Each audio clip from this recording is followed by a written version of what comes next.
तर कार्यकर्त्यांच्या भावना लक्षात घेता निवडणुकीला सामोरे जावं असं तटकरेंनी म्हटलंय। प्रत्येक जिल्हा आणि महानगरातील परिस्थिती वेगळी असल्याचं देखील सुनील तटकरेंनी म्हटलेलं आहे। शक्य तिथे युती करा, इतर ठिकाणी मैत्रीपूर्ण लढत करा असं देखील प्रफुल्ल पटेल यांनी म्हटलंय। स्थानिक स्वराज्य संस्थांच्या निवडणुकांच्या पार्श्वभूमीवर त्यांनी हे वक्तव्य केलं। म्हणून निवडणुकीला आपण सामोरं जाण्याचं ठरवतो आहोत, पण तरी सुद्धा वेगवेगळ्या जिल्ह्यांची राजकीय परिस्थिती वेगवेगळी आहे। प्रत्येक महानगरातली परिस्थिती वेगळी आहे। मुंबईसारखं शहर, तिथली राजकीय परिस्थिती भिन्न आहे।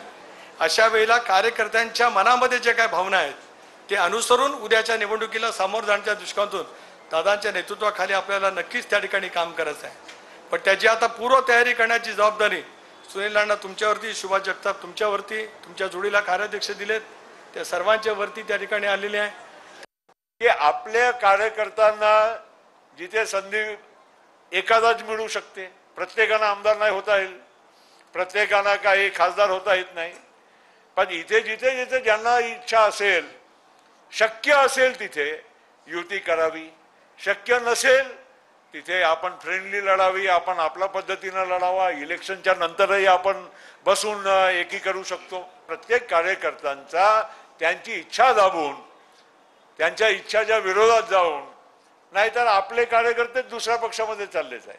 पुण्यामध्ये जर जमला तर जरूर करा, जिथे जिथे शक्य आहे।